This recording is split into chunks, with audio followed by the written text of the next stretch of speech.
ನಮಸ್ಕಾರ ಸ್ನೇಹಿತರೆ, ಎಲ್ರು ಹೇಗಿದ್ದೀರಾ? ತುಂಬಾ ಚೆನ್ನಾಗಿದ್ದೀರಾ ಅನ್ಕೊಂಡಿದ್ದೀನಿ. ನಿಸರ್ಗ ಕ್ರಿಯೇಷನ್ಸ್ ನ ಯೂಟ್ಯೂಬ್ ಚಾನಲ್ಗೆ ಮತ್ತೊಮ್ಮೆ ನಿಮ್ಮೆಲ್ರಿಗೂ ಸ್ವಾಗತವನ್ನ ಬಯಸ್ತಾ ಇದ್ದೀನಿ. ನಾವಿವತ್ತು ಮತ್ತೊಂದು ಹೊಸ ವಿಷಯದೊಂದಿಗೆ ನಿಮ್ಮ ಎದುರುಗಡೆ ಬಂದಿದ್ದೀವಿ. ಇವತ್ತಿನ ವಿಷಯ ಏನಪ್ಪಾ ಅಂದ್ರೆ ಹಾರ್ಟ್ ಅಟ್ಯಾಕ್ ಅಂದ್ರೆ ಹೃದಯಾಘಾತ. ಹೃದಯಾಘಾತ ಅಂದ್ರೆ ಏನು? ಅದು ಯಾರಿಗೆಲ್ಲ ಆಗಬಹುದು ಅಥವಾ ಯಾವ ವಯೋಮಿತಿಯಲ್ಲಿ ಆಗುತ್ತೆ? ಇತ್ತೀಚಿನ ದಿನಗಳಲ್ಲಿ ಅದು ಯಾವುದೇ ವಯೋಮಿತಿ ಇಲ್ಲದೆ ಆ ಯುವಕ ಯುವತಿಯರಲ್ಲೂ ಕೂಡ ಕಂಡು ಬರ್ತಾ ಇದೆ. ಏನಿದು ಹೃದಯಾಘಾತ ಅಂತ ತಿಳ್ಕೊಳ್ಳೋಣ. ಅದರ ಲಕ್ಷಣಗಳೇನು ಇರುತ್ತೆ, ಅದನ್ನ ನಾವು ಯಾವ ರೀತಿ ತಡೆಗಟ್ಟಬಹುದು, ಆಹಾರ ಪದ್ಧತಿಯ ಬದಲಾವಣೆಗಳನ್ನ ಯಾವ ರೀತಿ ಮಾಡಬಹುದು, ಹೀಗೆ ಅನೇಕ ವಿಷಯಗಳ ಬಗ್ಗೆ ಇವತ್ತು ನಮ್ಮ ವಿಡಿಯೋದಲ್ಲಿ ಚರ್ಚೆಯನ್ನ ಮಾಡೋಣ. ಏನಿದು ಹಾರ್ಟ್ ಅಟ್ಯಾಕ್ ಅಂದ್ರೆ? ಹಾರ್ಟ್ ಅಟ್ಯಾಕ್ ಅನ್ನೋದು ಸಡನ್ ಆಗಿ ಬರುವಂತದ್ದಲ್ಲ. ಇದು ಆಲ್ರೆಡಿ ನಮ್ಗೆ ನಮ್ಮ ಬಾಡಿಯಿಂದ ಕೆಲವೊಂದು ಸೂಚನೆಗಳನ್ನ ಕೊಟ್ಟಿರುತ್ತೆ. ಅದನ್ನ ನಾವು ಇಗ್ನೋರ್ ಮಾಡಿದಾಗ ಆಗುವಂತದ್ದೇ ಹೃದಯಾಘಾತ. ಏನಿದು ಹೃದಯಾಘಾತ? ಬಾಡಿಗೆ ಬೇಕಾಗಿರತಕ್ಕಂತಹ ಬ್ಲಡ್ ಅನ್ನ ವಿತ್ ಆಕ್ಸಿಜನೇಟೆಡ್ ಅಂದ್ರೆ ಆಕ್ಸಿಜನ್ ಇರುವಂತಹ ಬ್ಲಡ್ ಅನ್ನ ಹಾರ್ಟ್ ಸಪ್ಲೈ ಮಾಡಕ್ ಆಗದೆ ಇದ್ದಾಗ, ಅಥವಾ ಹಾರ್ಟಿನ ಬ್ಲಡ್ ವೆಸಲ್ಸ್ ಹಾರ್ಟ್ ಮಸಲ್ಸ್ ಏನಾದ್ರು ವೀಕ್ ಆಗಿ ನೆಕ್ರೋಸಿಸ್ ಆದಾಗ ಆಗುವಂತದ್ದೇ ಹೃದಯಾಘಾತ. ಹೃದಯಾಘಾತವನ್ನ ಮೊದಲೆಲ್ಲ ವಯೋಸಹಜ ಕಾಯಿಲೆ ಅಥವಾ ವಯಸ್ಸಾದ್ಮೇಲೆ ಬರ್ತಕ್ಕಂತಹ ಕಾಯಿಲೆ ಅಂತ ನಾವೆಲ್ಲ ಗುರುತಿಸಿದ್ವಿ. ಆದ್ರೆ ಇತ್ತೀಚಿನ ದಿನಗಳಲ್ಲಿ ಏನಾಗ್ತಿದೆ ಅಂದ್ರೆ ಇದು ಯಾವುದೇ ವಯೋಮಿತಿ ಇಲ್ಲದೆ ಚಿಕ್ಕ ಮಕ್ಕಳಿಂದ ಹಿಡಿದು ವಯಸ್ಸಾದವರೆಗೂ ಹೃದಯಾಘಾತ ಅನ್ನೋದು ಸರ್ವೇ ಸಾಮಾನ್ಯ ಆಗ್ಬಿಟ್ಟಿದೆ. ಯಾಕೆ ಇತ್ತೀಚಿನ ದಿನಗಳಲ್ಲಿ ಈ ಹೃದಯಾಘಾತ ಅನ್ನೋದು ಸರ್ವೇ ಸಾಮಾನ್ಯ ಆಗ್ತಾ ಇದೆ ಅಂದ್ರೆ ನಮ್ಮ ಲೈಫ್ ಟೈಮ್ ಮಾಡಿಫಿಕೇಶನ್ ಅಂದ್ರೆ ನಮ್ಮಲ್ಲಿ ಫಿಸಿಕಲ್ ಆಕ್ಟಿವಿಟೀಸ್ ಕಡಿಮೆ ಆಗ್ತಾ ಇರೋದ್ರಿಂದ ಇರ್ಬೋದು, ಅಥವಾ ಸ್ಟ್ರೆಸ್ ತುಂಬಾ ಜಾಸ್ತಿ ಆಗ್ತಾ ಇರೋದ್ರಿಂದ ಇರ್ಬೋದು, ಅಥವಾ ನಮ್ಮ ಆಹಾರ ಪದ್ಧತಿಯ ಬದಲಾವಣೆಗಳಿಂದ ಸಡನ್ ಬದಲಾವಣೆಗಳಿಂದನೂ ಸಹ ಹೃದಯಾಘಾತ ಬರ್ತಾ ಇರಬಹುದು. ಇತ್ತೀಚಿನ ದಿನಗಳಲ್ಲಿ ಯುವಕ ಯುವತಿಯರಲ್ಲೂ ಸಹ ಹೃದಯಾಘಾತ ಜಾಸ್ತಿ ಆಗ್ತಾ ಇದೆ ಮತ್ತು ಮಕ್ಕಳಲ್ಲೂ ಸಹ ಹೃದಯಾಘಾತ ಜಾಸ್ತಿ ಆಗ್ತಾ ಇದೆ. ಇದಕ್ಕೆ ಒಂದು ಪ್ರಮುಖ ಕಾರಣ ಸ್ಟ್ರೆಸ್ ಕೂಡ ಆಗಿರಬಹುದು. ಈಗ ಹೃದಯಾಘಾತ ಅಂದ್ರೆ ಏನಂತ ತಿಳ್ಕೊಂಡ್ವಿ, ಇದಕ್ಕೆ ಪ್ರಮುಖ ಕಾರಣಗಳು ಏನು ಅನ್ನೋದನ್ನ ಬಗ್ಗೆ ನಾವೀಗ ಡಿಸ್ಕಷನ್ ಮಾಡೋಣ. ಇದು ಪ್ರಮುಖ ಕಾರಣಗಳಲ್ಲಿ ಸ್ಟ್ರೆಸ್ ಕೂಡ ಆಗಿರ್ಬೋದು. ಸ್ಟ್ರೆಸ್ ಅಂದ್ರೆ ವರ್ಕ್ ಪ್ರೆಷರ್ ಆಗಿರ್ಬೋದು, ಟೆನ್ಷನ್ ಆಗಿರ್ಬೋದು, ಅಥವಾ ಓವರ್ ಥಿಂಕಿಂಗ್ ಕೂಡ ಆಗಿರ್ಬೋದು, ಅಥವಾ ಈ ವಿದ್ಯಾರ್ಥಿಗಳಲ್ಲಿ ಓದುವುದ ಟೆನ್ಷನ್ ಅಥವಾ ಎಕ್ಸಾಮ್ ಟೆನ್ಷನ್ ಇಂದ, ಅಥವಾ ಪ್ರೆಷರ್ ಅಂದ್ರೆ ಇಷ್ಟೇ ಅಂಕ ತೆಗಿಬೇಕು ಅನ್ನೋ ಪ್ರೆಷರ್ ಇರ್ಬೋದು, ಅಥವಾ ತಂದೆ ತಾಯಿ ನೀವು ಚೆನ್ನಾಗಿ ಓದ್ತಿಲ್ಲ ಅಥವಾ ಚೆನ್ನಾಗಿ ಓದ್ರಿ ಅಂತ ಪ್ರೆಷರ್ ಹಾಕೋದ್ರಿಂದ ಇರ್ಬೋದು. ಈ ಕಾರಣದಿಂದ ಸ್ಟ್ರೆಸ್ ಇಂದ ಸಹ ಹೃದಯಾಘಾತ ಆಗ್ಬಹುದು. ಈ ಜಂಕ್ ಫುಡ್ ಸಹ ಹೃದಯಾಘಾತಕ್ಕೆ ಕಾರಣ ಆಗ್ಬಹುದು. ಯಾಕೆ ಜಂಕ್ ಫುಡ್ ಇಲ್ಲಿ ಹೃದಯಾಘಾತ ಕಾರಣ ಆಗುತ್ತಪ್ಪ ಅಂದ್ರೆ, ಇಲ್ಲಿ ಆಯಿಲಿ ಫಾಸ್ಟ್ ಫುಡ್ ಸೇವನೆ ಮಾಡೋದ್ರಿಂದ ಕೊಲೆಸ್ಟ್ರಾಲ್ ಇನ್ಕ್ರೀಸ್ ಆಗಿ ಅದು ಬ್ಲಡ್ ವೆಸಲ್ಸ್ ನ ಬ್ಲಾಕ್ ಮಾಡೋದ್ರಿಂದನೂ ಸಹ ಹೃದಯಾಘಾತ ಸಂಭವಿಸಬಹುದು. ಇದು ನೋ ಎಕ್ಸರ್ಸೈಸಸ್ ಅಂದ್ರೆ ಈಗ ಒಬ್ಬ ವ್ಯಕ್ತಿ ಏನೋ ಫಿಸಿಕಲ್ ಆಕ್ಟಿವಿಟೀಸ್ ಇಲ್ಲ ಅಂದ್ರೂ ಸಹ ಅದು ಹೃದಯಾಘಾತಕ್ಕೆ ಒಂದು ಕಾರಣ ಆಗ್ಬೋದು. ಯಾಕಂದ್ರೆ ಅವನಲ್ಲಿ ಫ್ಯಾಟ್ ಜಾಸ್ತಿ ಆಗ್ತಾ ಹೋಗುತ್ತೆ, ಹೈ ಕೊಲೆಸ್ಟ್ರಾಲ್ ಜಾಸ್ತಿ ಆಗ್ತಾ ಹೋಗುತ್ತೆ. ಹಾಗಾಗಿ ಅದರಿಂದನೂ ಸಹ ಹೃದಯಾಘಾತ ಆಗ್ಬೋದು. ನೆಕ್ಸ್ಟ್ ಹೈ ಬಿ ಪಿ ಇಂದನೂ ಸಹ ಹೃದಯಾಘಾತ ಆಗ್ಬೋದು. ಇಲ್ಲಿ ಬಿ ಪಿ ಅನ್ನ ನಾವು ನೌನ್ ಮತ್ತೆ ಅನ್ನೌನ್ ಅಂತ ಹೇಳ್ತೀವಿ. ಈಗ ಅವನಿಗೆ ಗೊತ್ತಿದೆ ಬಿ ಪಿ ಬಂದಿದೆ, ಆ ವ್ಯಕ್ತಿಯಲ್ಲಿ ಬಿ ಪಿ ಇದೆ, ಅವರು ಅದನ್ನ ಟ್ಯಾಬ್ಲೆಟ್ಸ್ ಅನ್ನು ತಗೊಳ್ಳೋ ಮುಖಾಂತರ, ರೆಗ್ಯುಲರ್ ಎಕ್ಸರ್ಸೈಸ್ ಮಾಡುವ ಮುಖಾಂತರ, ಅಥವಾ ರೆಗ್ಯುಲರ್ ಚೆಕ್ಅಪ್ ಮಾಡುವ ಮುಖಾಂತರ ಆ ವ್ಯಕ್ತಿ ಬಿ ಪಿ ನ ಕಂಟ್ರೋಲ್ ಮಾಡ್ತಾ ಇದ್ರೆ ಅದು ಓಕೆ. ಇಲ್ಲಿ ಅನ್ನೋನ್ ಅಂದ್ರೆ ಆ ವ್ಯಕ್ತಿಗೆ ಬಿ ಪಿ ಇದೆ, ಆದ್ರೆ ಅವರ ಗಮನಕ್ಕೆ ಬರದೆ ಅದು ಒಳಗಡೆನೆ ಅಫೆಕ್ಟ್ ಅನ್ನ ಮಾಡುತ್ತೆ. ಇದನ್ನ ಸೈಲೆಂಟ್ ಕಿಲ್ಲರ್ ಅಂತ ಸಹ ಹೇಳ್ತಾರೆ. ಇದರಿಂದನೂ ಸಹ ಹೃದಯಾಘಾತ ಆಗುವ ಸಂಭವ ಇರುತ್ತೆ. ಮತ್ತೆ ಶುಗರ್ ಶುಗರ್ ಸಹ ಜಾಸ್ತಿ ಇದೆ, ಇಲ್ಲೂ ಸಹ ಸೇಮ್ ನೌನ್ ಮತ್ತೆ ಅನ್ನೋನ್. ಈಗ ವ್ಯಕ್ತಿಗೆ ಶುಗರ್ ಇದೆ ಅಂತ ಗೊತ್ತಿದೆ, ಆ ವ್ಯಕ್ತಿ ಆ ಟ್ರೀಟ್ಮೆಂಟ್ ಅನ್ನ ತಗೊಳ್ತಿದ್ದಾರೆ. ಇನ್ನೊಂದು ಸೈಡ್ ಅಲ್ಲಿ ಆ ವ್ಯಕ್ತಿಗೆ ಶುಗರ್ ಇದೆ ಅಂತಾನೆ ಗೊತ್ತಿಲ್ಲ, ಅವರಿಗೆ ಏನು ಟ್ರೀಟ್ಮೆಂಟ್ ಸಹ ಕನ್ಸಿಡರ್ ಆಗಿಲ್ಲ. ಇದರಿಂದನೂ ಸಹ ಹೃದಯಾಘಾತ ಸಂಭವಿಸಬಹುದು. ಹೆಂಗೆ ಅಂದ್ರೆ ಗ್ಲುಕೋಸ್ ಬಾಡಿಲಿ ಜಾಸ್ತಿ ಆಗ್ತಾ ಹೋಗ್ತಾ ಆ ವ್ಯಕ್ತಿಗೆ ಹೃದಯಾಘಾತ ಆಗುವ ಸಾಧ್ಯತೆ ಇರುತ್ತೆ. ಇಲ್ಲಿ ಸ್ಮೋಕಿಂಗ್ ಮತ್ತೆ ಆಲ್ಕೋಹಾಲ್, ಏನಪ್ಪಾ ಅಂದ್ರೆ ವ್ಯಕ್ತಿ ಈಗ ಸ್ಮೋಕ್ ಮಾಡ್ತಿದ್ದಾನೆ ಅಂದ್ರೆ ಡ್ರಿಂಕ್ಸ್ ಮಾಡ್ತಿದ್ದಾರೆ, ಮದ್ಯಪಾನ ಮತ್ತು ಧೂಮಪಾನ ಮಾಡ್ತಿದ್ದಾರೆ ಅಂದ್ರೆ ಇದರಿಂದನೂ ಸಹ ಹೃದಯಾಘಾತ ಆಗುವ ಸಾಧ್ಯತೆ ತುಂಬಾ ಜಾಸ್ತಿ ಇರುತ್ತೆ. ಈ ವ್ಯಕ್ತಿಯಲ್ಲಿ ಹೈ ರಿಸ್ಕ್ ಪರ್ಸನ್ ಅಂತಾನೂ ಸಹ ಕರೀತಾರೆ. ಮತ್ತೆ ಸ್ಲೀಪ್, ಕಡಿಮೆ ನಿದ್ದೆ ಮಾಡುವ ವ್ಯಕ್ತಿಗಳಿಗೂ ಸಹ ಹೃದಯಾಘಾತ ಆಗುವ ಸಾಧ್ಯತೆ ಇರುತ್ತೆ. ಅಂದ್ರೆ ಒಬ್ಬ ವ್ಯಕ್ತಿ ಕನಿಷ್ಠ 6ರಿಂದ 8 ಗಂಟೆಗಳ ಕಾಲ ನಿದ್ದೆಯನ್ನ ಮಾಡಬೇಕು. ಮಾಡದೇ ಇದ್ರೆ ಅದು ಕೂಡ ಒಂದು ಸ್ಟ್ರೆಸ್ ಆಗಿ ಸ್ಲೀಪ್ ಡಿಸಾರ್ಡರ್ ಆಗಿ ಅದರಿಂದನೂ ಸಹ ಹೃದಯಾಘಾತ ಆಗುವ ಸಾಧ್ಯತೆ ಜಾಸ್ತಿ ಇರುತ್ತೆ. ಮತ್ತೆ ಹಿಡನ್ ಡಿಸೀಸಸ್ ಅಂದ್ರೆ ಇಲ್ಲಿ ನಾನು ಮೊದಲೇ ಹೇಳಿದೆ ಗೊತ್ತಿದ್ದು ಗೊತ್ತಿಲ್ಲದೆ ಅಂತ. ಅದೇ ರೀತಿ ಇಲ್ಲಿ ಗೊತ್ತಿಲ್ಲದೆ BP ಬಂದಿದೆ, ಗೊತ್ತಿಲ್ಲದೆ ಶುಗರ್ ಬಂದಿದೆ ವ್ಯಕ್ತಿಯಲ್ಲಿ, ಅದು ಎಷ್ಟೋ ಸಿಂಟಮ್ಸ್ ಅನ್ನ ತೋರಿಸಿದ್ರು ಆ ವ್ಯಕ್ತಿ ಅದನ್ನ ಇಗ್ನೋರ್ ಮಾಡ್ತಾರೆ. ಸೊ ಅದು ಗೊತ್ತಾಗದೇನೆ ಆ ಬಾಡಿ ಒಳಗಡೆ ಸೇರ್ಕೊಂಡು ಆ ಬಾಡಿ ಸಿಸ್ಟಮ್ ಅನ್ನ ಹಾಳು ಮಾಡುತ್ತೆ. ಅಂದ್ರೆ ಕಿಡ್ನಿ, ಲಿವರ್ ಆಗಿರ್ಬೋದು, ಕಣ್ಣಾಗಿರ್ಬೋದು, ಬ್ರೈನ್ ಆಗಿರ್ಬೋದು, ಹಾರ್ಟ್ ಆಗಿರ್ಬೋದು, ಹೀಗೆ ಎಲ್ಲಾ ಆರ್ಗನ್ಸ್ ಅನ್ನು ಹಾಳು ಮಾಡಿ ಕೊನೆಗೆ ಹೃದಯಾಘಾತಕ್ಕೆ ತೆಗೆದುಕೊಂಡು ಹೋಗುವಂತಹ ಸಂಭವ ಕೂಡ ಇರುತ್ತೆ. ಸೊ ಇದು ಸಹ ಒಂದು ಪ್ರಮುಖ ಕಾರಣ ಆಗಿರ್ಬೋದು. ಆಮೇಲೆ ಒಬೆಸಿಟಿ. ಸೊ ಇಲ್ಲಿ ನೋಡಿ ಪ್ರಮುಖವಾಗಿ ಒಬೆಸಿಟಿ ಬರುತ್ತೆ. ಯಾಕೆ ಅಂದ್ರೆ ಈ ಒಬೆಸಿಟಿ ಒಳಗಡೆ ದೇಹಕ್ಕೆ ತಕ್ಕಂತಹ, ಎತ್ತರಕ್ಕೆ ತಕ್ಕಂತಹ ತೂಕ ಇರೋದಿಲ್ಲ, ಇಲ್ಲಿ ಜಾಸ್ತಿ ಆಗಿರುತ್ತೆ. ಒಬೆಸಿಟಿ ಜಾಸ್ತಿ ಆದಾಗ ಕೊಲೆಸ್ಟ್ರಾಲ್ ಜಾಸ್ತಿ ಆಗೋ ಸಾಧ್ಯತೆ ಇರುತ್ತೆ. ಸೊ ಕೊಲೆಸ್ಟ್ರಾಲ್ ಜಾಸ್ತಿ ಆದಾಗ ಹೃದಯಾಘಾತ ಆಗುವಂತಹ ಸಾಧ್ಯತೆ ಇರುತ್ತೆ, ತುಂಬಾ ಜಾಸ್ತಿ ಇರುತ್ತೆ. ಸೊ ಇಲ್ಲಿ ನೋ ಎಕ್ಸರ್ಸೈಸ್.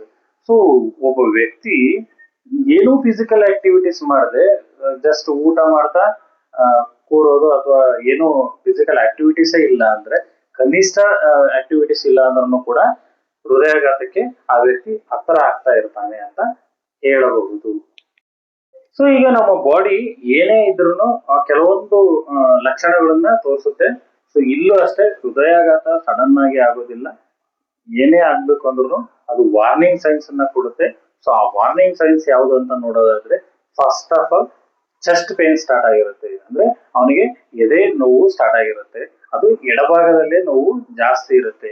ಅದು ಬರೀ ಚೆಸ್ಟ್ ಪೇನ್ ಅಷ್ಟೇ ಇರಲ್ಲ, ಅವರಿಗೆ ಚುಚ್ಚಿದ ರೀತಿಯಲ್ಲಿ ಅನುಭವಗಳಾಗ್ತಾ ಇರುತ್ತೆ. ಮತ್ತೆ ಬಿಗಿಯಾದ ಹಾಗೆ, ಅಂದ್ರೆ ಅವರ ಎದೆ ಭಾಗ ಬಿಗಿಯಾದ ಹಾಗೆ ಆಗುತ್ತೆ. ಸ್ಟಿಫ್ನೆಸ್ ಮತ್ತೆ ಜಾಸ್ತಿ ಪ್ರೆಷರ್ ಮತ್ತೆ ಪಿನ್ ಚುಚ್ಚಿದ ಹಾಗೆ ಆಗುತ್ತೆ. ಸೊ ಇದು ಕೂಡ ಒಂದು ಪ್ರಮುಖ ಲಕ್ಷಣ ಇರಬಹುದು.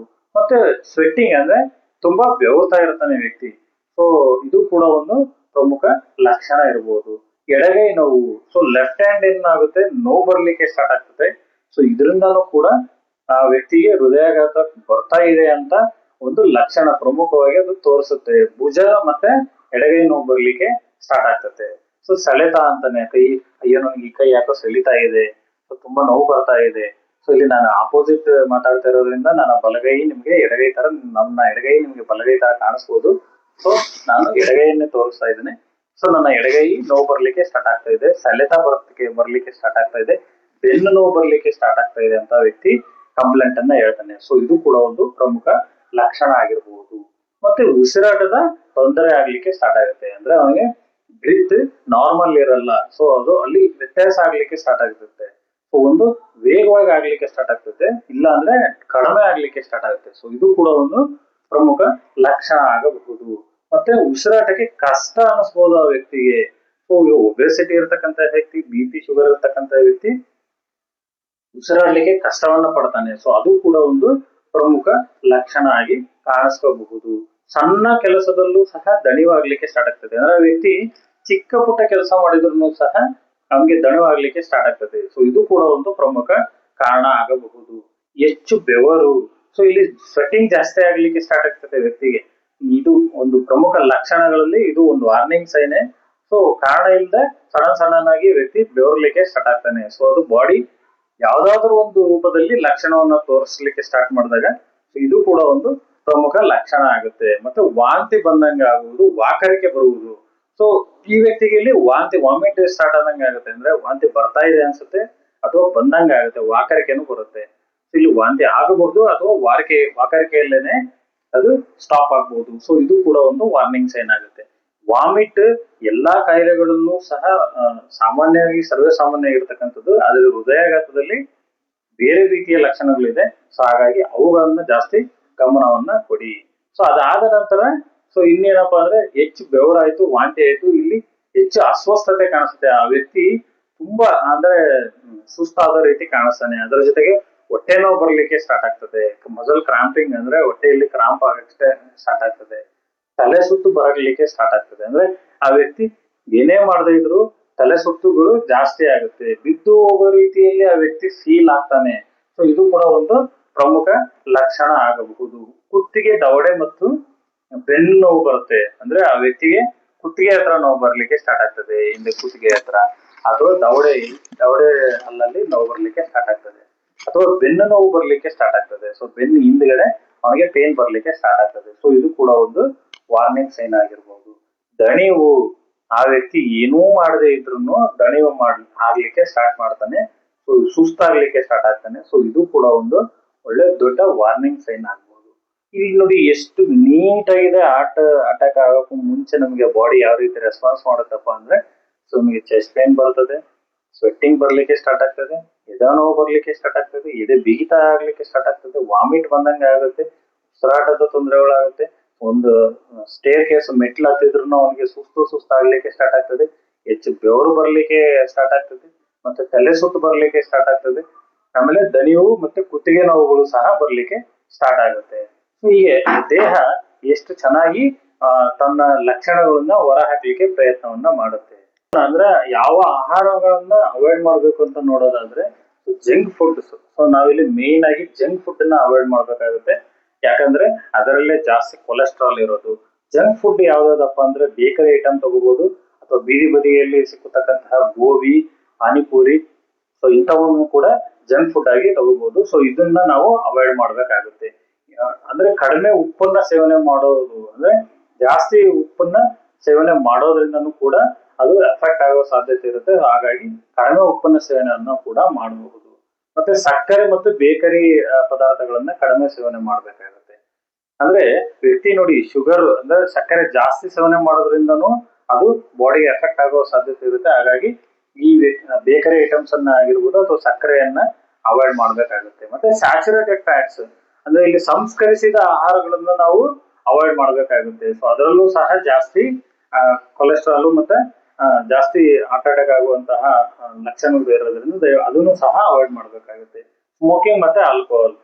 ಸೊ ಇಲ್ಲಿ ಹೃದಯಾಘಾತ ಆಗ್ಲಿಕ್ಕೆ ನಾವು ಜಾಸ್ತಿ ಒತ್ತಿ ಪ್ರೆಸರ್ ಅಲ್ಲಿ ಹೇಳ್ತಾ ಇರೋದು ಸ್ಮೋಕಿಂಗ್ ಮತ್ತೆ ಆಲ್ಕೋಹಾಲ್. ಸೊ ಇದು ಕೂಡ ಒಂದು ಪ್ರಮುಖ ಲಕ್ಷಣ ಆಗಿರ್ಬೋದು. ಹಾಗಾಗಿ ದಯವಿಟ್ಟು ಸ್ಮೋಕಿಂಗ್ ಮತ್ತು ಆಲ್ಕೋಹಾಲ್ ಅನ್ನು ಸಹ ಅವಾಯ್ಡ್ ಮಾಡೋದ್ರಿಂದ ತುಂಬಾ ಒಳ್ಳೆಯದು. ಹಾರ್ಟ್ ಅಟ್ಯಾಕ್ ಆಗ್ಲಿಕ್ಕೆ ರೀತಿ ತಡೆಗಟ್ಟಲಿಕ್ಕೆ ಒಂದು ಪ್ರಯತ್ನವನ್ನ ಮಾಡಬಹುದು. ಈಗ ಏನೆಲ್ಲ ಅವಾಯ್ಡ್ ಮಾಡ್ಬೇಕು ಅಂತ ಹೇಳಿದ್ರೆ, ಸೊ ಈಗ ಯಾವ ಆಹಾರವನ್ನ ನಾವು ಸೇವನೆ ಮಾಡಬಹುದು ಅಂತ ಹೇಳೋದಾದ್ರೆ ಹಸಿರು ತರಕಾರಿಗಳನ್ನ ಜಾಸ್ತಿ ತಿನ್ಬಹುದು. ಯಾಕಂದ್ರೆ ಇದರಲ್ಲಿ ಕೊಲೆಸ್ಟ್ರಾಲ್ ಕಡಿಮೆ ಇರುತ್ತೆ. ಸೊ ಹಾಗಾಗಿ ಇದು ಹೃದಯಾಘಾತ ಆಗದಿರೋ ರೀತಿ ತಡೆಗಟ್ಟುತ್ತೆ. ಹಣ್ಣುಗಳನ್ನ ಜಾಸ್ತಿ ಸೇವನೆ ಮಾಡಬಹುದು. ಯಾವ ಹಣ್ಣುಗಳನ್ನ ಜಾಸ್ತಿ ಸೇವನೆ ಮಾಡಬಹುದಪ್ಪ ಅಂದ್ರೆ ಸೇಬು, ಕಿತ್ತಳೆ, ಬಾಳೆಹಣ್ಣು ಹಾಗೂ ಪಪ್ಪಾಯವನ್ನ ಜಾಸ್ತಿ ಸೇವನೆ ಮಾಡಬಹುದು. ಯಾಕೆಂದ್ರೆ ಇದರಲ್ಲಿ ಆಂಟಿ ಆಕ್ಸಿಡೆಂಟ್ಸ್ ಇರುತ್ತೆ. ಸೊ ಪೇರಳೆ ಹಣ್ಣನ್ನು ಸಹ ಸೇವನೆ ಮಾಡಬಹುದು. ಇದು ಹೃದಯಾಘಾತ ಆಗ್ಲಿಲ್ಲಂಗೆ ತಡೆಗಟ್ಟುವ ಪ್ರಯತ್ನವನ್ನ ಮಾಡುತ್ತೆ.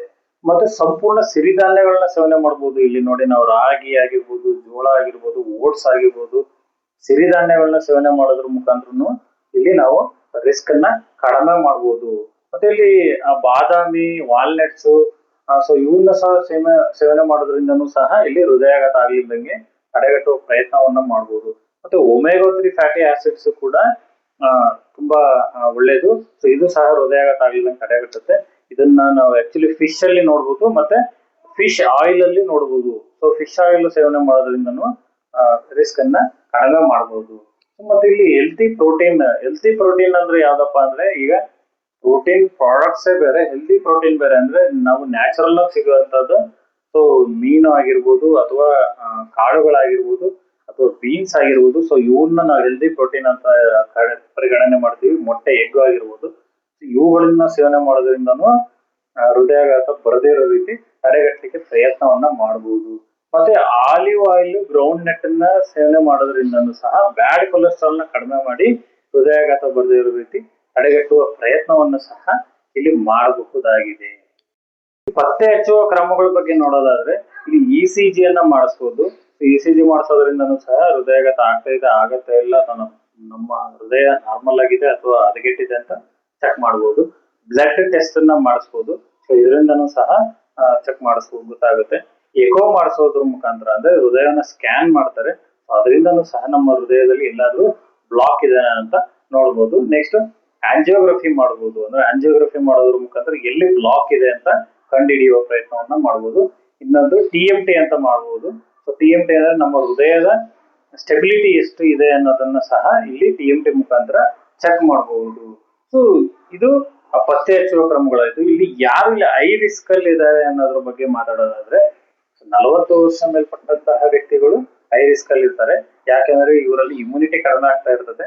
ಮತ್ತೆ ದೈಹಿಕ ಸಾಮರ್ಥ್ಯ ಕಡಿಮೆ ಆದಂಗೆ ರೋಗಗಳ ಶಕ್ತಿ ಜಾಸ್ತಿ, ರೋಗಗಳು ಬರುವಂತಹ ಸಾಧ್ಯತೆ ಜಾಸ್ತಿ ಇರುತ್ತೆ. ಸೊ ರೋಗಗಳು ಜಾಸ್ತಿ ಆದಾಗ ಹೃದಯಾಘಾತ ಆಗುವಂತಹ ಸಾಧ್ಯತೆ ಜಾಸ್ತಿ ಇರುತ್ತೆ. ಸೊ ಹಾಗಾಗಿ 40 ವರ್ಷ ಮೇಲ್ಪಟ್ಟಂತಹ ವ್ಯಕ್ತಿಗಳನ್ನ ಹೈ ರಿಸ್ಕ್ ಅಂತ ತಗೋಬಹುದು. ಮತ್ತೆ BP, ಶುಗರ್ ಮತ್ತೆ ಕಿಡ್ನಿ ಡಿಸೀಸಸ್ ಅಥವಾ ಒಬೆಸಿಟಿ ಇರತಕ್ಕಂತಹ ವ್ಯಕ್ತಿಗಳನ್ನು ಸಹ ಇಲ್ಲಿ ಹೈ ರಿಸ್ಕ್ ಅಂತ ತಗೋಬಹುದು. ಯಾಕೆ BP, ಶುಗರ್ ಇರೋಂತರನ್ನ ಹೈ ರಿಸ್ಕ್ ಅಂತ ತಗೋಬಹುದಪ್ಪ ಅಂದ್ರೆ BP ಹೈ ಆದ್ರೂ ಕೂಡ ಸೊ ಅದು ಎಫೆಕ್ಟ್ ಆಗೋದು ಬ್ರೈನ್ಗೆ. ಸೊ ಬ್ರೈನ್ ಅಲ್ಲಿ ಎಫೆಕ್ಟ್ ಆಗಿ ಬ್ಲೀಡಿಂಗ್ ಆದ್ರೆ ಎಫೆಕ್ಟ್ ಆಗೋದು ಸ್ಟ್ರೋಕ್ ಅಲ್ಲಿ ಏನಾದ್ರು ತುಂಬಾ ಜಾಸ್ತಿ ಆದಾಗ ಎಫೆಕ್ಟ್ ಆಗೋದು ಹಾರ್ಟ್. ಸೊ ಹಂಗಾಗಿ ಸೊ ಇವ್ರನ್ನು ಸಹ ಹೈ ರಿಸ್ಕ್ ಅಂತ ತಗೋಬಹುದು. ಸೊ BP ಇರತಕ್ಕಂತ ವ್ಯಕ್ತಿಗೂ ಈಸಿಯಾಗಿ ಹಾರ್ಟ್ ಅಟ್ಯಾಕ್ ಆಗುವಂತ ಸಾಧ್ಯತೆ ಇರುತ್ತೆ. ಶುಗರ್ ಇರತಕ್ಕಂತಹ ವ್ಯಕ್ತಿಗೂ ಸಹ ಹೃದಯಾಘಾತ ಆಗುವ ಸಾಧ್ಯತೆ ಜಾಸ್ತಿ ಇರುತ್ತೆ. ಯಾಕೆ ಅಂದ್ರೆ ಅವರಲ್ಲಿ ಬಾಡಿಯಲ್ಲಿ ಗ್ಲೂಕೋಸ್ ನಾರ್ಮಲ್ ಆಗಿ 120 ಇಂದ 140 ಇರಬೇಕು. 100 to 140 ಇರಬೇಕು after food 2 hours. So more than 140 ಇದ್ದಾಗ ಸೊ ಗ್ಲೂಕೋಸ್ ಬಾಡಿಲಿ ಯಾವಾಗ ಜಾಸ್ತಿ ಆಗ್ತಾ ಹೋಗ್ತದೆ ಸೊ ಅವಾಗ್ಲೂ ಸಹ ಇದು ಹಾರ್ಟಿಗೆ ಪ್ರೆಷರ್ ಆಗಿ ಹೃದಯಾಘಾತ ಆಗುವಂತಹ ಸಾಧ್ಯತೆ ಜಾಸ್ತಿ ಇರುತ್ತೆ. ಮತ್ತೆ ಸ್ಮೋಕರ್ಸ್ ಮತ್ತೆ ಡ್ರಿಂಕರ್ಸ್ ಅಂದ್ರೆ ಇಲ್ಲಿ ಯಾರು ವ್ಯಕ್ತಿ ಕುಡಿತಾನೆ ಮತ್ತು ಧೂಮಪಾನವನ್ನ ಮಾಡ್ತಾನೆ ಆ ವ್ಯಕ್ತಿಯನ್ನು ಕೂಡ ಸೊ ಇಲ್ಲಿ ಹೈ ರಿಸ್ಕ್ ಅಲ್ಲಿ ಇರ್ತಾನೆ. ಸೊ ಅವನಿಗೂ ಕೂಡ ಹೃದಯಾಘಾತ ಆಗುವ ಸಾಧ್ಯತೆ ತುಂಬಾ ಜಾಸ್ತಿ ಇರುತ್ತೆ. ನಾನು ಅವಾಗ್ಲೇ ಹೇಳಿದೆ ಯಾಕೆ ಅಂದ್ರೆ ಸೊ ಅವರು ಬ್ಲಡ್ ಅಲ್ಲಿ ಆಕ್ಸಿಜನ್ ಗಿಂತ ಸೊ ಹೊಗೆ ಮುಖಾಂತರ ಅದು ಆಕ್ಸಿಜನ್ ಗಿಂತ ಡಿಆಕ್ಸಿಜನ್ ಜಾಸ್ತಿ ಆಗುತ್ತೆ. ಸೊ ಕಾರ್ಬನ್ ಡೈಆಕ್ಸೈಡ್ ಜಾಸ್ತಿ ಆದಾಗ ಸೊ ಹೃದಯಾಘಾತ ಆಗುವಂತಹ ಸಾಧ್ಯತೆ ಇರುತ್ತೆ. ಮತ್ತೆ ಕುಟುಂಬದ ಇತಿಹಾಸ ಅಂದ್ರೆ ಫ್ಯಾಮಿಲಿ ಹಿಸ್ಟ್ರಿ. ಸೊ ಈಗ ಒಬ್ಬ ವ್ಯಕ್ತಿಗೆ ಕುಟುಂಬದ ಹಿನ್ನೆಲೆ ಇದೆ ಅಂದ್ರೂ ಸಹ ಹೃದಯಾಘಾತ ಆಗುವ ಸಾಧ್ಯತೆ ಇರುತ್ತೆ. ತಂದೆ ತಾಯಿಗೆ ಕಾಯಿಲೆ ಇದ್ರು ಸೊ ಅವರಿಗೆ ಅದು ಹೃದಯಾಘಾತ ಮತ್ತೆ ಇವ್ರಿಗೂ ಮಕ್ಕಳಿಗೂ ಬರುವಂತಹ ಸಾಧ್ಯತೆ ಹೈ ರಿಸ್ಕ್ ಇರುತ್ತೆ. ಸೊ ಒಂದು ತಾಜಾ ಉದಾಹರಣೆ ಕೊಡೋದಾದ್ರೆ ಪುನೀತ್ ರಾಜ್ಕುಮಾರ್ ಅವರು ಸಹ ಹೃದಯಾಘಾತದಿಂದಾನೇ ಮರಣ ಹೊಂದಿದ್ದು. ಸೊ ಅವರ ತಂದೆ ತಾಯಿಗೆ ಇದ್ದಂತಹ ಕಾಯಿಲೆ ಅವರಿಗೆ ಬಂದಿರೋದ್ರಿಂದನೂ ಸೊ ಈ ಸಾವು ಸಂಭವಿಸಿರಬಹುದು. ಸೊ ಹೆಲ್ದಿ ಆಗಿರೋ ವ್ಯಕ್ತಿನೂ ಸಹ ಮರಣವನ್ನು ಹೊಂದಿದ್ರು, ತುಂಬಾ ಆಕ್ಟಿವ್ ಇದ್ದಂತಹ ಪರ್ಸನ್. ಸೊ ಈ ಹೃದಯಾಘಾತ ಕುಟುಂಬದಿಂದನೂ ಸಹ ಅಂದ್ರೆ ಫ್ಯಾಮಿಲಿ ಹಿಸ್ಟ್ರಿಯಿಂದನೂ ಸಹ ಬರುವ ಸಾಧ್ಯತೆ ಜಾಸ್ತಿ ಇರುತ್ತೆ. ಆದ್ರೆ ಇಲ್ಲಿ ನಾವು ಇನ್ನ ಏನು ಮಾಡಬಹುದು ಹೃದಯಾಘಾತ ಬರದೇ ಇರೋ ರೀತಿ ತಡೆಗಟ್ಟಲಿಕ್ಕೆ ಅಂತ ಹೇಳೋದಾದ್ರೆ ನಾವಿಲ್ಲಿ ಡೈಲಿ ಫಿಸಿಕಲ್ ಆಕ್ಟಿವಿಟೀಸ್ ಮಾಡಬಹುದು. ಅಂದ್ರೆ ಕನಿಷ್ಠ 30 ನಿಮಿಷಗಳ ಕಾಲ ವಾಕ್ ಮಾಡೋದ್ರ ಮುಖಾಂತರ, ಎಕ್ಸರ್ಸೈಸ್ ಮಾಡೋದ್ರ ಮುಖಾಂತರ ನಾವು ಇಲ್ಲಿ ಹೃದಯಾಘಾತ ಬರದಿರೋ ರೀತಿ ತಡೆಗಟ್ಟಬಹುದು. ಸ್ಟ್ರೆಸ್ ಲೆಸ್ ಲೈಫ್ ಅಂದ್ರೆ ಸ್ಟ್ರೆಸ್ ಅನ್ನ ಒತ್ತಡವನ್ನ ಕಂಟ್ರೋಲ್ ಮಾಡುವ ಮುಖಾಂತರ ಸಹ ಹೃದಯಾಘಾತ ಬರ್ತಿರೋ ರೀತಿ ತಡೆಗಟ್ಟಲಿಕ್ಕೆ ಪ್ರಯತ್ನವನ್ನ ಮಾಡಬಹುದಾಗಿದೆ. ಸೊ ಈ ಪ್ರಾಪರ್ ಸ್ಲೀಪ್ ಅಂದ್ರೆ ನಾವು ಸರಿಯಾದ ಸಮಯಕ್ಕೆ ನಿದ್ದೆಯನ್ನು ಮಾಡುವ ಮುಖಾಂತರನು ಸಹ ಈ ಹೃದಯಾಘಾತ ಬರ್ದಿರೋ ರೀತಿ ತಡೆಗಟ್ಟಲಿಕ್ಕೆ ಪ್ರಯತ್ನವನ್ನ ಮಾಡಬಹುದು. ಹೆಂಗೆಪ್ಪ ಅಂದ್ರೆ ಮಿನಿಮಮ್ ಒಬ್ಬ ವ್ಯಕ್ತಿ ಕನಿಷ್ಠ 6 ರಿಂದ 8 ಗಂಟೆಗಳ ಕಾಲ ನಿದ್ದೆಯನ್ನ ಮಾಡುವ ಮುಖಾಂತರ ಸೊ ಹೃದಯಾಘಾತ ಬರ್ದಿರೋ ರೀತಿ ತಡೆಗಟ್ಟಬಹುದು. ರೆಗ್ಯುಲರ್ ಹೆಲ್ತ್ ಚೆಕಪ್ ಸೊ ಇದು ತುಂಬಾ ಮೇನ್ ಇಂಪಾರ್ಟೆಂಟ್ ಆಗುತ್ತೆ. ಒಬ್ಬ ವ್ಯಕ್ತಿ ಕನಿಷ್ಠ 1 ವರ್ಷಕ್ಕೆ, ಕನಿಷ್ಠ 6 ತಿಂಗಳಿಂದ 1 ವರ್ಷಕ್ಕೆ 1 ಸಾರಿ ಆದ್ರೂ ಅವನು ಆರೋಗ್ಯ ತಪಾಸಣೆಯನ್ನ ಮಾಡಿಸ್ಕೋಬಹುದು. ಸೊ ಈಗ ಹಳ್ಳಿಗಳಲ್ಲೂ ಸಹ ಪ್ರತಿ ತಿಂಗಳಿಗೊಮ್ಮೆ ಆರೋಗ್ಯ ತಪಾಸಣೆಗಳು, ಆರೋಗ್ಯ ಶಿಬಿರಗಳು ನಡೆಯುತ್ತೆ. ಅಲ್ಲೂ ಕೂಡ ಉಚಿತವಾಗಿ ಆರೋಗ್ಯ ತಪಾಸಣೆಯನ್ನ ಮಾಡಿಸ್ಕೋಬಹುದು. ಅಥವಾ ಬೇಕು ಅಂದ್ರೆ ಇನ್ನ ಹೆಚ್ಚಿನ ಚಿಕಿತ್ಸೆ ಬೇಕು ಅಥವಾ ಇನ್ನ ಹೆಚ್ಚಿನ ತಪಾಸಣೆ ಬೇಕು ಅಂದ್ರೆ ಅವರು ಪ್ರೈವೇಟ್ ಹಾಸ್ಪಿಟಲ್ಸ್ ಅಲ್ಲೂ ಕೂಡ ಹೋಗಿ ತಮ್ಮ BP ಆಗಿರ್ಬೋದು, ಶುಗರ್ ಆಗಿರ್ಬೋದು, ECG ಆಗಿರ್ಬೋದು, ಹೃದಯದ ಸ್ಟೆಬಿಲಿಟಿನ ಚೆಕ್ ಮಾಡಿಸುವಂತಹ ಕೊಲೆಸ್ಟ್ರಾಲ್ ಚೆಕ್ ಮಾಡಿಸೋದಾಗಿರ್ಬೋದು, ಹೀಗೆ ಅನೇಕ ರೀತಿಯ ಪರೀಕ್ಷೆಗಳನ್ನ ಮಾಡಿಸುವ ಮುಖಾಂತರ ಅವರು ತಮ್ಮ ಆರೋಗ್ಯದ ಸ್ಥಿತಿಯನ್ನ ಕಂಡುಕೋಬಹುದು ಮತ್ತೆ ಆರೋಗ್ಯವನ್ನ ಕಾಪಾಡಿಕೊಳ್ಳುವ ಪ್ರಯತ್ನವನ್ನ ಮಾಡಬೇಕಾಗುತ್ತೆ. ಇಲ್ಲಿ ಪ್ರಮುಖವಾಗಿ ನಾವಿಲ್ಲಿ ತುಂಬಾ ಸ್ಟ್ರೆಸ್ ಮಾಡಿ ಹೇಳುದು ಅಂದ್ರೆ ಆಲ್ಕೋಹಾಲಿಕ್ ಮತ್ತೆ ಧೂಮಪಾನ ಮಾಡುವಂತಹ ವ್ಯಕ್ತಿಗಳಲ್ಲೂ ಸಹ ಸ್ಟ್ರೆಸ್ ಜಾಸ್ತಿ ಇರುತ್ತೆ. ಸೊ ಅದರಿಂದನೂ ಅವ್ರಿಗೆ ಹೃದಯಾಘಾತ ಆಗುವಂತಹ ಸಾಧ್ಯತೆ ಇರುತ್ತೆ. ಹೈ ರಿಸ್ಕ್ ಇರ್ತಾರೆ. 40+ ಇರೋರು ಹೈ ರಿಸ್ಕ್ ಇರ್ತಾರೆ. ಯಾವುದೇ ಕಾಯಿಲೆಯಿಂದ ಬಳಲುತ್ತಿರ್ತಕ್ಕಂತಹ ವ್ಯಕ್ತಿಗಳು ಸಹ ಹೈ ರಿಸ್ಕ್ ಇರ್ತಾರೆ. ಸೊ ಹಾಗಾಗಿ ಈ ಹೈ ರಿಸ್ಕ್ ಇಂದ ಹೊರಗೆ ಬರಬೇಕು ಅಂದ್ರೆ ಕಾಯಿಲೆಗಳು ಬರದೇ ಇರೋ ರೀತಿ ನಮ್ಮ ದೇಹವನ್ನ ಕಾಪಾಡಿಕೊಳ್ಳುವಂತಹ ಪ್ರಯತ್ನವನ್ನ ನಾವು ಮಾಡ್ಲೇಬೇಕಾಗುತ್ತೆ. ತಪ್ಪಾದ ಅಭ್ಯಾಸ ಸೊ ಹೃದಯಕ್ಕೆ ಅಪಾಯವನ್ನು ತಗೊಂಡ್ ಬರ್ಬೋದು. ಸೊ ಅದೇ ಒಂದು ಒಳ್ಳೆಯ ಅಭ್ಯಾಸ ನಿಮ್ಮ ಹೃದಯವನ್ನ ಆರೋಗ್ಯವಾಗಿರುವಂತಹ ಪ್ರಯತ್ನವನ್ನ ಮಾಡಬಹುದು. ಹಾಗಾಗಿ ಒಳ್ಳೆಯ ಅಭ್ಯಾಸವನ್ನ ಬೆಳೆಸ್ಕೊಳ್ಳಿ. ಅದೇ ರೀತಿ ನಿಮ್ಮ ಹೃದಯವನ್ನ ಹೆಲ್ದಿಯಾಗಿ ಇಡ್ಲಿಕ್ಕೆ ಪ್ರಯತ್ನವನ್ನ ಮಾಡಿ. ಹೆಲ್ದಿ ಹಾರ್ಟ್ ಹೆಲ್ದಿ ಲೈಫ್ ಇರುತ್ತೆ ಅಂತ ನಿಮ್ಮ ಜೀವವನ್ನ ಉಳಿಸಬಹುದು. ಸೊ ಒಂದು ಫೈನಲ್ ಕನ್ಕ್ಲೂಷನ್ ಕೊಡ್ಲಿಕ್ಕೆ ಏನ್ ಇಷ್ಟಪಡ್ತೀನಿ ಅಂದ್ರೆ ನಿಮ್ಮ ತಟ್ಟೆಯಲ್ಲಿರುವ ಆಹಾರವೇ ನಿಮ್ಮ ಹೃದಯದ ಫ್ಯೂಚರ್ ಅನ್ನು ಡಿಸೈಡ್ ಮಾಡುತ್ತೆ. ಹಾಗಾಗಿ ಆದಷ್ಟು ಸಾಧ್ಯವಾದಷ್ಟು ಆಹಾರ ಪದ್ಧತಿಯಲ್ಲಿ ಬದಲಾವಣೆಗಳನ್ನ ಮಾಡ್ಕೊಳ್ಳೋ ಮುಖಾಂತರ ನಿಮ್ಮ ಫಿಸಿಕಲ್ ಆಕ್ಟಿವಿಟೀಸ್ ನ ಇಂಪ್ರೂವ್ ಮಾಡ್ಕೊಳ್ಳೋ ಮುಖಾಂತರ, ಆಮೇಲೆ ನಿಮ್ಮ ಬ್ಯಾಡ್ ಹ್ಯಾಬಿಟ್ಸ್ ಅನ್ನ ಅವಾಯ್ಡ್ ಮಾಡುವ ಮುಖಾಂತರ, ಜಂಕ್ ಫುಡ್ಸ್ ಅನ್ನ ಅವಾಯ್ಡ್ ಮಾಡುವ ಮುಖಾಂತರ, ಹೀಗೆ ಅನೇಕ ರೀತಿಯ ಕೆಟ್ಟ ಅಭ್ಯಾಸಗಳನ್ನ ದೂರ ಮಾಡುವ ಮುಖಾಂತರ ನಿಮ್ಮ ಜೀವನ ಶೈಲಿಯಲ್ಲಿ ಕೆಲವೊಂದು ಬದಲಾವಣೆಗಳನ್ನ ಮಾಡುವ ಮುಖಾಂತರ ಹೃದಯಾಘಾತವನ್ನ ತಡೆಗಟ್ಟಬಹುದು. ಸೊ ಎಸ್ಪೆಷಲಿ ಯೂತ್ಸ್ ಗೆ ನಾನು ಹೇಳಲಿಕ್ಕೆ ಇಷ್ಟಪಡ್ತೀನಿ ಅಂದ್ರೆ, ಸ್ಟ್ರೆಸ್ ಅನ್ನ ತೆಗೆದುಕೊಳ್ಳೋದು ಕಡಿಮೆ ಮಾಡಿ. ಸೊ ಒತ್ತಡ ಇಲ್ಲದೆ ಇದ್ರೆ ಜೀವನ ತುಂಬಾ ಸುಗಮವಾಗಿರುತ್ತೆ. ಅದರ ಜೊತೆಗೆ ಆ ಹವ್ಯಾಸಗಳು ಬದಲಾವಣೆ ಆಗ್ಬೇಕು. ಅಂದ್ರೆ ಮೊಬೈಲ್ ಜಾಸ್ತಿ ನೋಡೋದ್ರಿಂದ, ಸೊ ಲೇಟ್ ನೈಟ್ ಆಗಿ ಮಲಗೋದ್ರಿಂದ, ಅಥವಾ ಲೇಟ್ ನೈಟ್ ಪಾರ್ಟೀಸ್ ಮಾಡೋದ್ರಿಂದನೂ ಸಹ ಹೃದಯದ ಮೇಲೆ ಪರಿಣಾಮ ಬೀರಿ ಹೃದಯಾಘಾತ ಆಗುವ ಸಾಧ್ಯತೆ ಜಾಸ್ತಿ ಇರುತ್ತೆ. ಹಾಗಾಗಿ ಇವುಗಳ ಕೂಡ ಗಮನ ಕೊಟ್ಟು ಹೃದಯಾಘಾತದ ಆಗಿಲ್ದಂಗೆ ಮತ್ತೆ ಹೃದಯದ ತಪಾಸಣೆಯನ್ನ ಮಾಡಿಸ್ಕೊಳ್ತಾ ಹೆಚ್ಚು ಗಮನವನ್ನ ಕೊಡಿ, ಹೆಲ್ತಿ ಲೈಫ್ ಅನ್ನ ಲೀಡ್ ಮಾಡಿ ಅಂತ ಹೇಳ್ತಾ, ಸೊ ಇವತ್ತಿನ ವಿಷಯ ಇದಾಗಿತ್ತು. ಇನ್ನೂ ಹೆಚ್ಚಿನ ವಿಷಯಗಳೊಂದಿಗೆ ನಾನು ನಿಮ್ಮೊಂದಿಗೆ ಬರ್ತೇನೆ, ನಿಮ್ಮ ಎದುರಿಗೆ ಬರುವ ಪ್ರಯತ್ನವನ್ನ ಮಾಡ್ತೇನೆ. ಸೊ ನಿಸರ್ಗ ಕ್ರಿಯೇಷನ್ಸ್ ಯೂಟ್ಯೂಬ್ ಚಾನಲ್ಗೆ ತುಂಬಾ ಉತ್ತಮ ಸಪೋರ್ಟ್ ಅನ್ನು ನೀಡ್ತಾ ಇದ್ದೀರಾ. ಸೊ ಇದೇ ರೀತಿಯ ಪ್ರತಿಕ್ರಿಯೆ ನನಗೆ ಬೇಕು, ಇದೇ ರೀತಿಯ ಸಪೋರ್ಟ್ ಅನ್ನ ನೀವೆಲ್ಲ ಮಾಡ್ತೀರಾ ಅಂತ ನಾನು ಭಾವಿಸಿದ್ದೇನೆ. ಇನ್ನೂ ಯಾವ್ದಾದ್ರು ವಿಷಯದ ಬಗ್ಗೆ ವಿಡಿಯೋ ಮಾಡಬೇಕು ಅಂದ್ರೆ ದಯವಿಟ್ಟು ಕಮೆಂಟ್ ಬಾಕ್ಸ್ ಅಲ್ಲಿ ತಿಳಿಸಿ. ಸೊ ಆ ವಿಷಯದ ಬಗ್ಗೆ ನಾನು ನೆಕ್ಸ್ಟ್ ವಿಡಿಯೋ ಮಾಡುವ ಪ್ರಯತ್ನವನ್ನ ಮಾಡ್ತೇನೆ. ಸೊ ನನ್ನ ಸ್ನೇಹಿತರು ಹೃದಯಾಘಾತದ ಬಗ್ಗೆ ಒಂದು ವಿಡಿಯೋನ ಮಾಡ್ಲಿಕ್ಕೆ ತಿಳಿಸಿದ್ರು, ಸೊ ಅದಕ್ಕೋಸ್ಕರ ಈ ವಿಡಿಯೋನ ಮಾಡಿದ್ದೇನೆ. ಸೊ ಇನ್ನೂ ಯಾವ್ದಾದ್ರು ವಿಷಯದ ಬಗ್ಗೆ ನಿಮ್ಗೆ ವಿಡಿಯೋ ಮಾಡ್ಬೇಕು ಅಂದ್ರೆ ಖಂಡಿತ ಹೇಳಿ, ನಾನು ಆ ವಿಷಯದ ಬಗ್ಗೆ ವಿಡಿಯೋ ಮಾಡುವ ಪ್ರಯತ್ನ ಮಾಡ್ತೇನೆ. ಸೊ ಇಷ್ಟು ಹೇಳ್ತಾ ಇವತ್ತಿನ ವಿಡಿಯೋನ ಮುಗಿಸ್ತಾ ಇದ್ದೇನೆ.